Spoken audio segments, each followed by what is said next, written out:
Good morning, all of you. Exam अड्डा 24/7 YouTube channel पे आप सभी का स्वागत है। जैसा कि हम अपन ने इंडियन ज्योग्राफी स्टार्ट की थी, तो जो पहले शुरुआत में हमने कल किया था उसी का एक बार रिवाइज कर लेते हैं। ठीक है।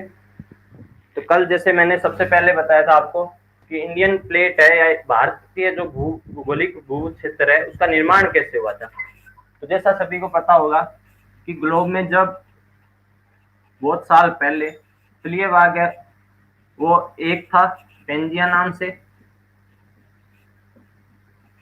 और जो जलीय बाग है वो एक था पेंथालासा नाम से।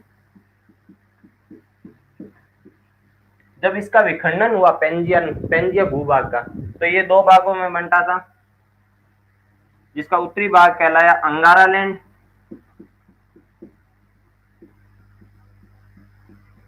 और जो दक्षिणी भाग है वो कहलाया गोंडवाना लैंड। और जो इनके मध्य का सागरीय भाग बचा वो कहलाया तेथिस सागर। तेथिस सागर। तो मैंने जैसा कल बताया था कि जो भारतीय भूभाग के निर्माण में जो काम आए तेथिस सागर और गोंडवाना लैंड। गोंडवाना लैंड से प्रायद्वीपीय प्रदेश,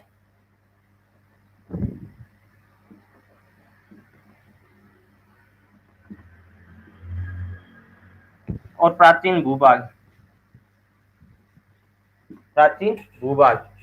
और जो तेथिस सागर था उसमें नदियों द्वारा जो हिमालय या ये प्रायद्वीपीय प्रदेश द्वारा लाए गए जो जमाव है उससे किसका निर्माण, उसमें जमाव हुआ, उससे निर्माण किसका हुआ, उत्तर भारत का विशाल मैदान।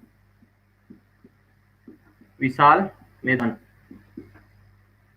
और जैसा कि मैंने हिमालय के लिए बताया था कि एक वलय पर्वत है जो यूरेशियन प्लेट, जैसे ऊपर एशिया महाद्वीप है और इधर यूरोप महाद्वीप है, तो दोनों को जो सीमित रूप से ये प्लेट क्या कहलाती है, यूरेशियन प्लेट। और नीचे जो इंडिया वाली प्लेट है उसको बोलते हैं इंडो ऑस्ट्रेलियन प्लेट। जब ये दोनों आपस में टकराई तो ये एक प्लेट वलित होने से किसका निर्माण हुआ, हिमालय का निर्माण हुआ।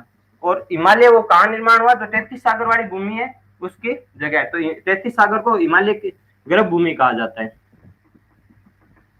हिमालय की गर्भ भूमि किसे कहा जाता है, तेथिस सागर को। ठीक है। और इसके अलावा जो कल अपन ने देखा था वो देखा था भारत की स्थिति। तो भारत है जो कल मैंने बताया था आपको कि ये 0 डिग्री भूमध्य रेखा है।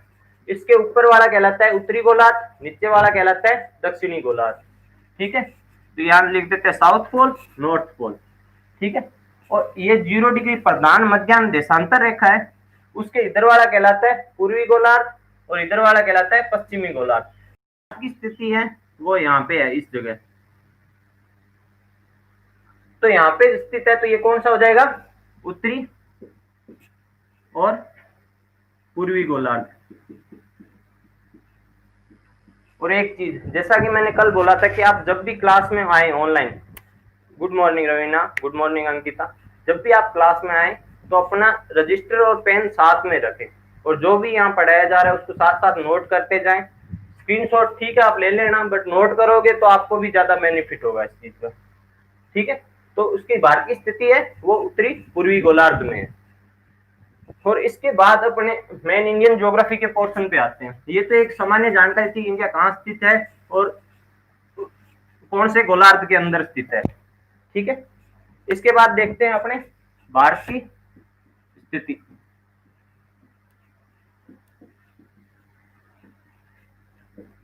तो स्थिति में अपन दो चीज देखेंगे, एक तो अक्षांश और दूसरा देशांतर। तो अक्षांश मैंने जैसे कल बताया था कि जो ग्लोब की दूरी निर्धारित करने के लिए जो आडी रेखाएं हैं वो क्या कहलाती है, अक्षांश कहलाती है, और जो खड़ी रेखाएं हैं वो क्या कहलाती है, देशांतर कहलाती है। तो कोई भी भूभाग है उसकी अगर अपने को लोकेशन मेजरमेंट करनी है तो किसका प्रयोग किया जाता है, अक्षांश और देशांतर का। तो उसी तरह अगर इंडिया का देखें, और एक सबसे बड़ी बात ध्यान में रखना कि ज्योग्राफी पढ़ने के लिए स्टूडेंट को मैप बनाना आना ही चाहिए। अगर आप सही से पढ़ना चाहते हो, वैसे तो कोई दिक्कत नहीं है, कुछ ही बना लो, बाकी मैप सही बनाओगे तो उससे बेनिफिट ज्यादा ही होगा। ठीक है, तो पहले अपने मैप बनाएंगे।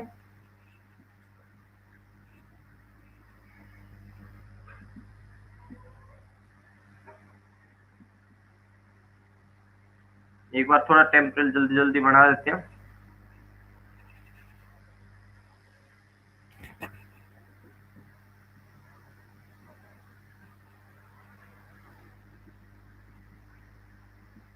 सभी साथ साथ बढ़ा सकते हैं अगर रजिस्टर पेन लेके बैठे हो तो।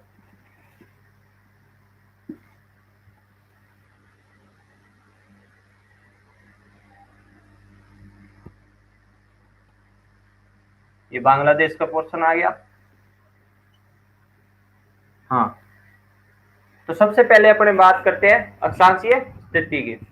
तो भारत की जो मुख्य भूमि है ना, वो कर्क रेखा से 0 डिग्री से ऊपर है। 0 डिग्री से ऊपर है, तो 0 डिग्री से ऊपर है तो वो स्टार्ट कहाँ से होती है? 8 डिग्री 4 मिनट। डिग्री की जो छोटी इकाई होती है उसको क्या बोलते हैं?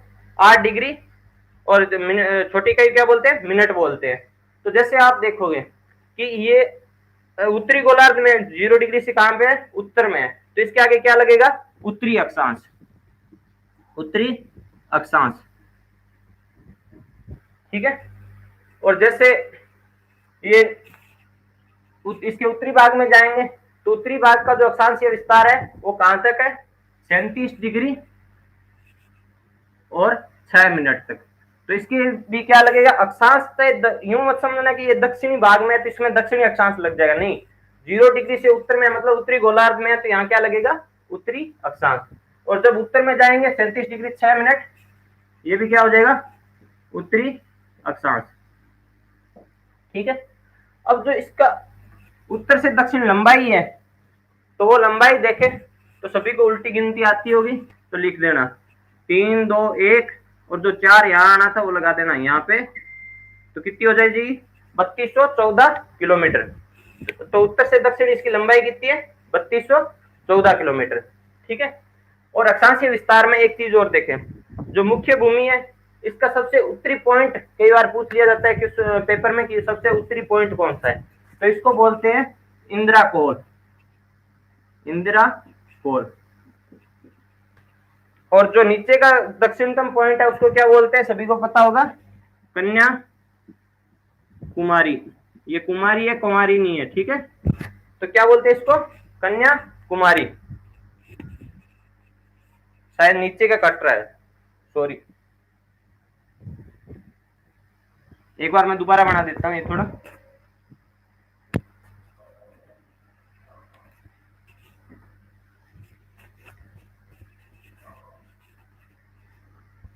एक मिनट।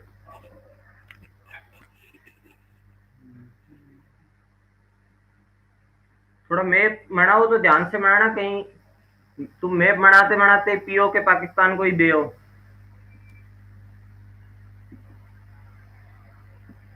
और अक्साई चीन पे तो वैसे ही चाइना बैठा है। यहां तक रख लेते हैं।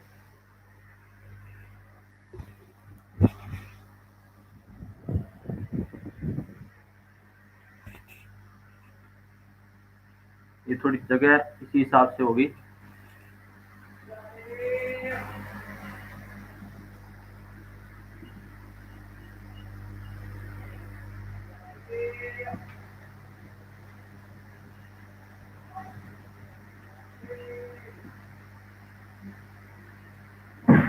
हाँ, तो जो अपन ने अक्षांशीय विस्तार की बात की थी वो लंबाई थी 3214 किलोमीटर, और इसकी शुरुआत होती है 8 डिग्री 4 मिनट से उत्तरी अक्षांश से। ऊपर होती है 37 डिग्री 6 मिनट उत्तरी अक्षांश, क्योंकि ये उत्तरी गोलार्ध में स्थित है तो उत्तरी अक्षांश से स्टार्ट होगी, ठीक है। सर पीओके भी पाकिस्तान के पास ही है। हाँ, पाकिस्तान के पास है, पर अपने मैप में तो अपने ही दिखाते हैं ना, अपना ही है। और रियलिटी तो अब जाके नेट पे सर्च कर लिया करो, वो दिखा देंगे। यहाँ से इतना कटा हुआ दिखाते हैं इसको, ठीक है। तो इसका जो दक्षिणतम बिंदु बताया था वो क्या था? कन्याकुमारी। और उत्तरी बिंदु था इंदिरा कोल। ठीक है, हो गया। अब अक्षांशीय विस्तार में एक चीज जो मैंने कल एक रेखा बताई थी तुम लोगों को, वो है मेन, वो रेखा थी 23.5 डिग्री पे। इस रेखा को क्या कहते हैं? कर्क रेखा। कर्क रेखा ये 23.5 डिग्री उत्तरी अक्षांश से गुजरती है, और नीचे दक्षिणी गोलार्ध में भी मैंने बताया 23.5 डिग्री जो दक्षिणी अक्षांश से गुजरती है उसको क्या बोलते हैं? मकर रेखा बोलते हैं। ठीक है, तो जो कर्क रेखा है वो भारत के कितने राज्यों से गुजरती है? सभी एक बार कमेंट करिए जल्दी। कर्क रेखा भारत के कितने राज्यों से गुजरती है?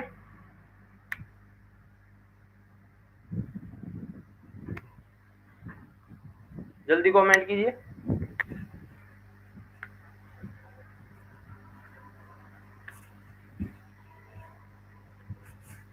हाँ, कर्क रेखा भारत के 8 राज्यों से गुजरती है। ठीक है, तो 8 राज्य है, इनको वैसे तो ट्रिक है इसकी, पर ट्रिक के बजाय तुम क्रम से वैसे याद रखो तो कोई दिक्कत नहीं है। मैप भरना आना चाहिए ज्योग्राफी के स्टूडेंट को, तो उसके लिए कोई ट्रिक जरूरी नहीं है। ठीक है, तो उसके लिए पहला है गुजरात, दूसरा है राजस्थान, तीसरा है एमपी। तो पश्चिम से पूर्व की ओर स्टार्ट करेंगे। पहला है गुजरात, दूसरा है राजस्थान, तीसरा है एमपी, चौथा है छत्तीसगढ़,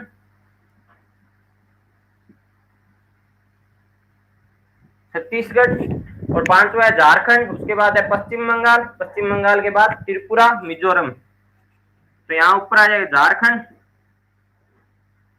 वेस्ट बंगाल, और यहाँ ये थोड़ा ऊपर से बना दी, बाकी ये कर्क रेखा यहाँ से जाती है, तो यहाँ आ जाएगा त्रिपुरा और मिजोरम।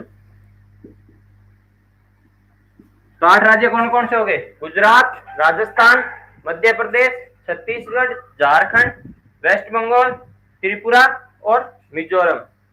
और इसके लिए जो बोलते हैं वो बोलते हैं, ट्रिक भी बोलते हैं कि गुरु मैंने 36 झाड़ियों में पर तीर मारे, गुरु मैंने 36 झाड़ियों पर तीर मारे। ठीक है, तो वो लिखना चाहो तो आप नोट कर सकते हो उसको भी। ठीक है, अब इसमें कई बार क्या पूछ लिया जाता है कि एक क्वेश्चन आ जाता है जैसे घुमा फिरा के कि सबसे नजदीक स्थित कर्क रेखा की राजधानी कौन सी है? तो राजधानी कर्क रेखा के ऊपर जो मानी जाती है वो है रांची। रांची, और रांची के बाद नजदीक जो आती है आइजोल। और कई बार उल्टा क्वेश्चन पूछ लिया जाता है कि सबसे दूर स्थित राजधानी कौन सी है? तो दूर कौन सी होगी? अपना जयपुर। सबसे दूर स्थित राजधानी कौन सी है? जयपुर। ठीक है, तो अक्षांशीय विस्तार हो गया। अब आगे का देखते हैं देशांतरीय विस्तार।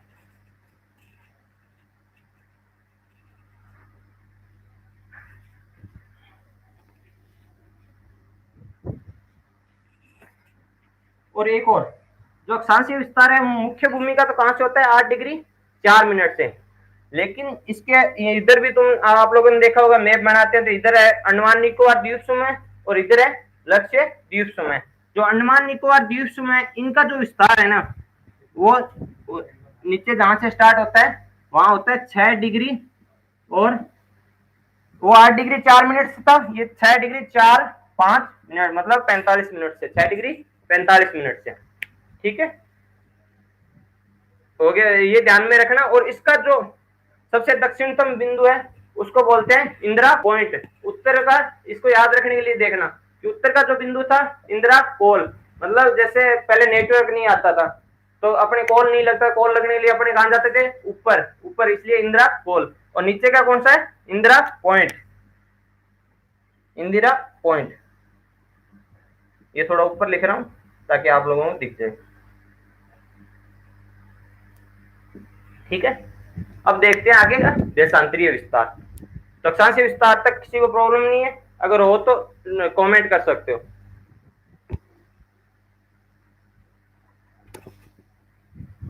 आगे देखते हैं अपने देशांतरीय विस्तार।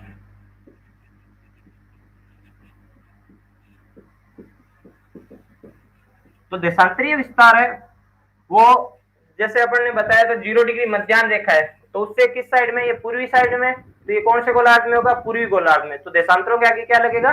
पूर्वी देशांतर। तो जो भारत का विस्तार है वो कहां से स्टार्ट होता है?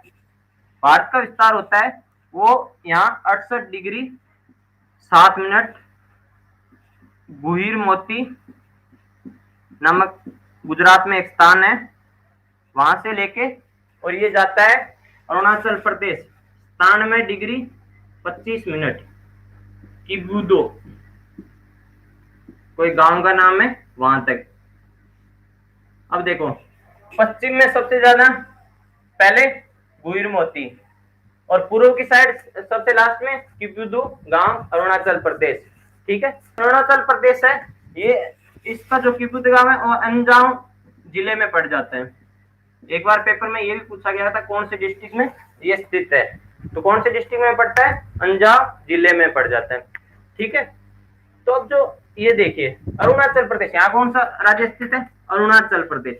और सूर्य जो अपना उदय उदय कहां से होता है, सूर्य उदय होता है पूर्व से। तो अरुण, अरुण यानी सूर्य का पर्यायवाची है, चल यानी पर्वत का, वह पर्वत जहां से सूर्य उदय होता है, इसलिए इसका नाम क्या है, अरुणाचल प्रदेश। ठीक है, तो अब देशांतरीय विस्तार देखो 68 डिग्री 7 मिनट पूर्वी देशांतर से 97 डिग्री 25 मिनट पूर्वी देशांतर है। और इसके पश्चिमी बिंदु कौन सा है, गुइरमोती, और पूर्वी बिंदु कौन सा है, किबुदो गांव, और वो कौन से जिले में, अंजाव जिला अरुणाचल प्रदेश। ठीक है, तो अब जैसे इसके पश्चिम से पूर्व तक की लंबाई है वो देखें तो उत्तर से दक्षिण लंबाई तो थी 32-14 किलोमीटर, और ये बहुत ही आसान है, इसको कुछ नहीं 29-33 किलोमीटर, 2933 किलोमीटर। ये सब इसलिए बताया 29-33, इस तरह से बोलोगे याद आसानी से रहेगा इसीलिए। ठीक है, और जो अपने देखें, आप लोग देख लो 68 डिग्री 7 मिनट से 97 डिग्री 25 मिनट, लगभग 30 डिग्री का फर्क है। तो इसीलिए और जहां ये था 8 डिग्री 4 मिनट से 37 डिग्री 6 मिनट, ये भी लगभग 30 डिग्री का फर्क है। तो जो अक्षांशीय और देशांतरीय जो भारत का अगर डिग्री में विस्तार पूछे ना, वो लगभग कितना आएगा, 30 डिग्री। उत्तर से दक्षिण अक्षांशीय विस्तार भी 30 डिग्री है, और पूर्व से पश्चिम देशांतरीय विस्तार भी कितना है, 30 डिग्री है। ठीक है, और अब देशांतर में एक सबसे इंपॉर्टेंट रेखा होती है समय मानक रेखा। जैसे मैंने कल आपको बताया था अंतरराष्ट्रीय तिथि रेखा, तो जो अंतरराष्ट्रीय तिथि रेखा है उससे अपने 5.5 घंटे मतलब 5 घंटे 30 मिनट अपने बाद में आते हैं। उसके मतलब जैसे वहां 12 बजे हैं तो अपने 5:30 हुई होगी उस टाइम। ठीक है, तो उसी तरह से जो यहाँ अपने जो समय मानक रेखा मानी गई है उसको बोलते हैं 82.5 डिग्री पूर्वी देशांतर। पूर्वी देशांतर ये इलाहाबाद में एक नैनो से चला होना थी, नैनी नामक एक शहर है, वहां से गुजरती है। इलाहाबाद में कौन से शहर के नजदीक से गुजरती है, नैनी नामक शहर के निकट से गुजरती है। ठीक है, और ये जो जैसे कर्क रेखा 8 राज्यों से गुजरती है, इसका भी पूछ लिया जाता है कि ये कितने राज्यों से गुजरती है, तो ये 5 राज्यों से गुजरती है, यूपी, एमपी, छत्तीसगढ़, उड़ीसा और आंध्र प्रदेश। कितने हो गए, यूपी, एमपी, छत्तीसगढ़, उड़ीसा और आंध्र प्रदेश। इसको मैप के हिसाब से बनाना अच्छे से याद रहेगा। और मैप में ये होता है कि मैप में एक बार लोकेशन अपने फिल कर लेते हैं ना, उसके बाद वो दिमाग में सेट हो जाती है कि हाँ अपन ने वहां पे फिल की थी और वैसे हो। वरना ज्योग्राफी को सबसे आसान याद रखने का एक ही तरीका है, मैपिंग मैपिंग मैपिंग मैपिंग। ठीक है, इससे अच्छा और कोई तरीका नहीं हो सकता। तो भारत की स्थिति अपन ने अक्षांशीय, अब देशांतरीय स्थिति देखी, और अगला देखते हैं अपने क्षेत्रफल। एक बार ये मैप में क्लीन कर रहा हूं।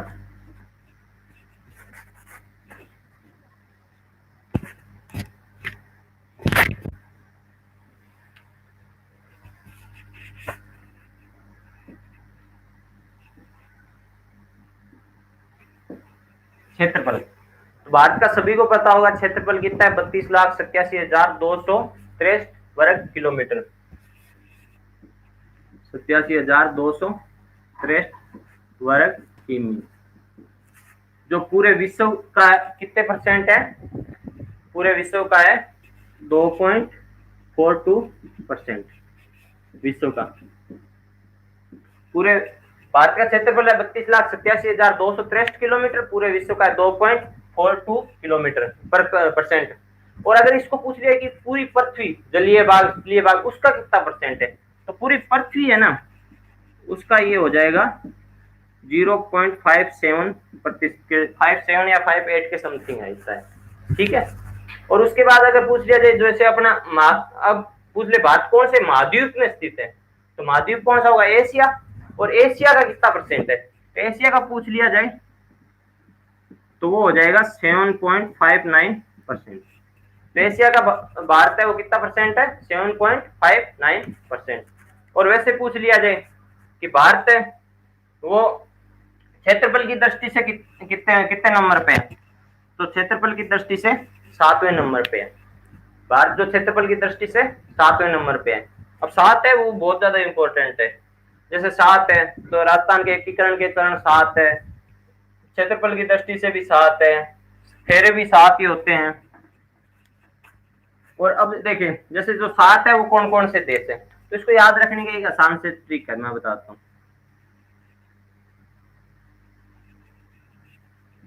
ये जैसे मैप बना लिया वर्ल्ड का एक बार छोटा सा, ठीक है।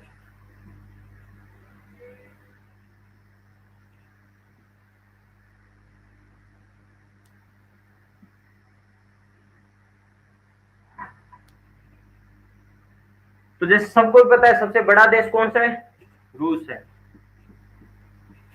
तो अगर पश्चिम में सबसे बड़ा है तो दूसरा सबसे बड़ा कौन सा होगा, कनाडा। तो तीसरा फिर पूर्व में आओ, पूर्व में तीसरा कौन सा होगा, चीन।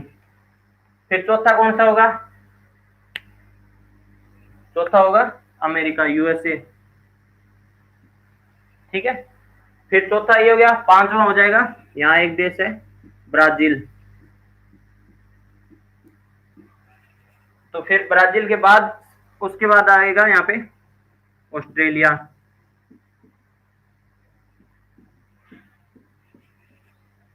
ऑस्ट्रेलिया, तो ऑस्ट्रेलिया के बाद कौन सा आता है, अपना भारत। तो क्षेत्रफल की दृष्टि से कौन सा है स्थान है अपने भारत का, 7वां स्थान है। तो क्षेत्रफल है कितना, 32,87,263 किलोमीटर, विश्व का 2.4%। पूरे पृथ्वी का पूछ लिया जाए जलीय स्थलीय भाग टोटल मिला के तो उसका हो जाएगा 0.57%। और जब एशिया का पूछ लिया जाए, एशिया महाद्वीप का, तो उसका हो जाएगा 7.59%। ठीक है। उसके बाद आगे चलते हैं, अपने क्षेत्रफल कर लिया, पहले स्थिति की, अब क्षेत्रफल कर लिया, आगे चलते हैं भारत की सीमा।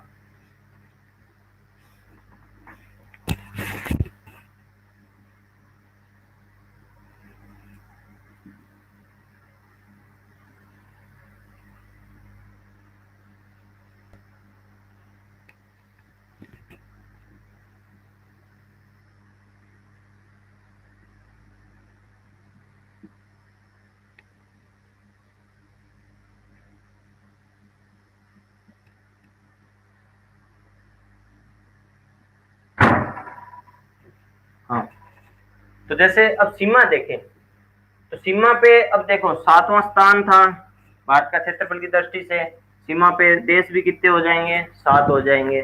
चलिए सीमा से लगने वाले देश भी 7 हैं। ठीक है। तो इसके एक याद रखने का इसका सबसे बड़ा अच्छा एक तरीका मैं आपको बताता हूँ, 7 जिस क्षेत्रफल के अकॉर्डिंग सबसे ज्यादा क्षेत्रफल किसका लगता है, उससे कम उससे कम उससे कम, तो इसका सबसे हो जाएगा, एक चीज याद रखना, मेरी बचपन में क्या इच्छा थी,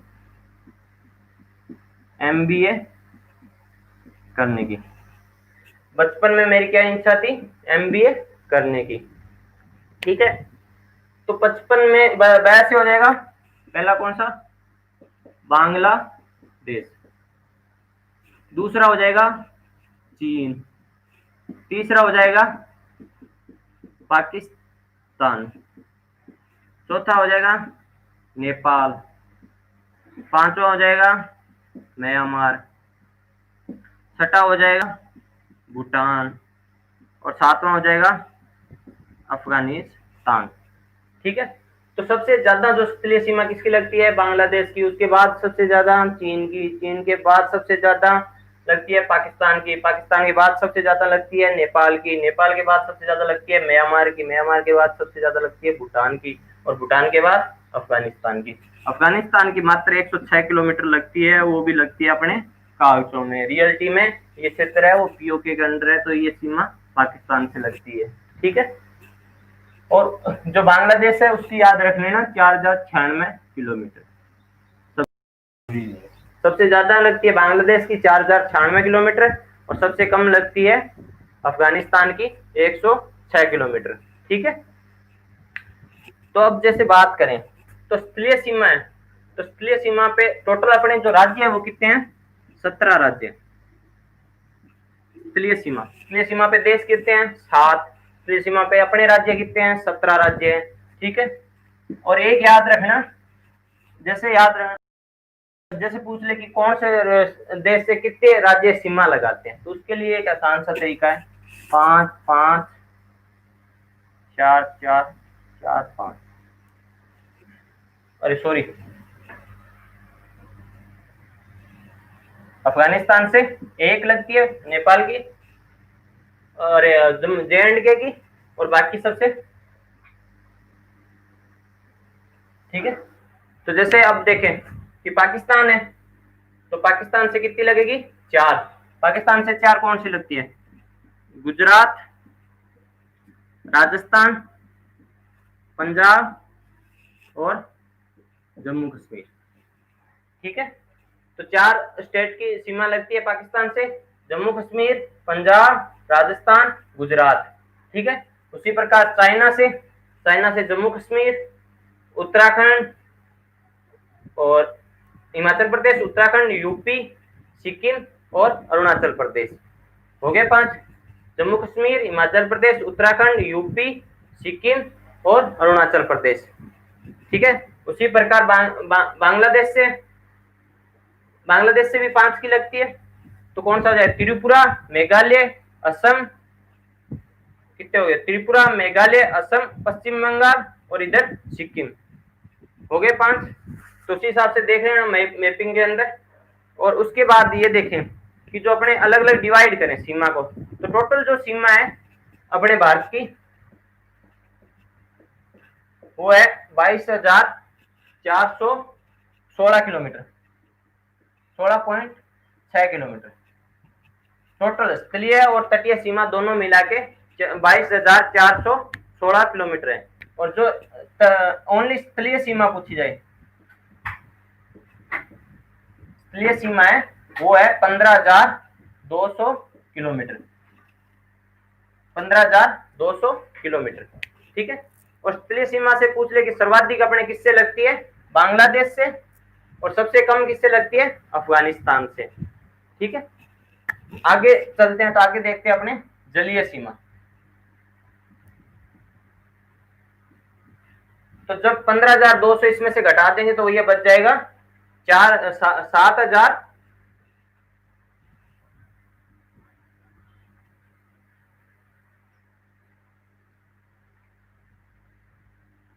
7,216 किलोमीटर। तटीय सीमा टोटल कितनी है, 7,216 किलोमीटर, अरे सॉरी 7,716 किलोमीटर। हाँ सही है, ओके, 7,716 किलोमीटर। तो ये हो जाएगी 7,716 किलोमीटर, जिसमें से कई बार ये पूछ लिया जाता है कि तटीय सीमा है जो मुख्य भूमि की है वो कितनी है, और द्वीपीय भूमि की है वो कितनी है। तो जो मुख्य भूमि की है वो है 6100 किलोमीटर, शेष जो रहेगी वो किसकी होगी, द्वीपीय भूमि की,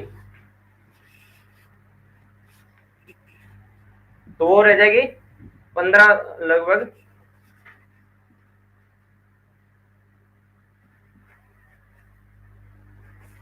1616 किलोमीटर के लगभग वो जो भूमि है वो किसके लगेगी, तो अरे सॉरी 6100 किलोमीटर ये होगी। तो इसमें जो 7,516 किलोमीटर, तो जो मुख्य भूमि की है वो है 6100 किलोमीटर,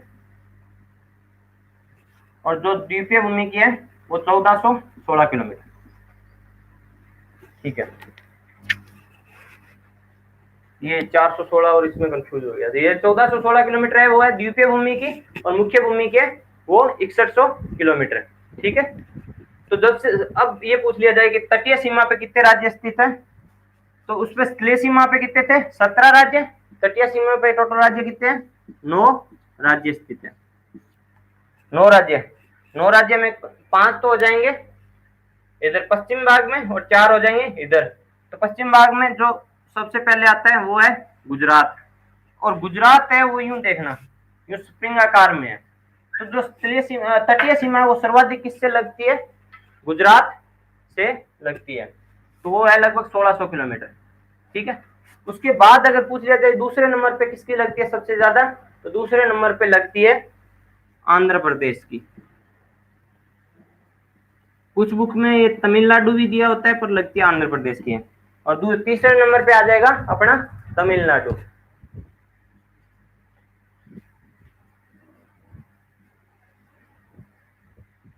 ठीक है, और सबसे कम पूछ लिया जाए तो सबसे कम लगती है यहाँ, जिसका सबसे छोटा नाम है और जिसका क्षेत्रफल भी सबसे छोटा है, वो कौन सा है, गोवा। तटीय सीमा भी सबसे छोटी इसी की लगती है और इसका क्षेत्रफल भी सबसे छोटा है। और इसके बाद देख लो जो 5 इधर वाले कौन से हो जाएंगे, गुजरात, गुजरात के बाद आ जाएगा महाराष्ट्र, कर्नाटक, कर्नाटक के बाद आ जाएगा केरल। तो ये कौन से हो गए 5, गुजरात, महाराष्ट्र, गोवा, कर्नाटक और केरल। और जो इधर 4 है वो कौन से हैं, वेस्ट बंगाल, उड़ीसा, आंध्र प्रदेश और तमिलनाडु। अगर दूसरा सबसे कम तटीय सीमा वाला राज्य पूछ लिया जाए तो वो कौन सा होगा, अपना वेस्ट बंगाल। गोवा के बाद सबसे, गोवा से थोड़ी ज्यादा किससे लगती है तटीय सीमा, वो वेस्ट बंगाल से लगती है। और तटीय सीमा के सबसे नजदीक अपने जो एक पड़ोसी देश है उसको क्या कहते हैं, जो यहाँ पे एक पानी की बूंद की तरह लटकता है, वह प्रतीत होता है, उसको बोलते हैं श्रीलंका। और श्रीलंका के बाद सबसे नजदीक पड़ोसी देश अपना पूछ लिया जाए तो वो होगा इंडोनेशिया, ना कि मालदीव। ये इसमें कंफ्यूज हो जाते हैं, मालदीव पे उसकी दूरी ज्यादा है, इंडोनेशिया की दूरी अपने अंडमान निकोबार से कम है। ठीक है, तो आज के लिए इतना ही, बाकी कल की क्लास में। और सब लाइक करें, सब्सक्राइब करें और शेयर करें। ठीक है, धन्यवाद।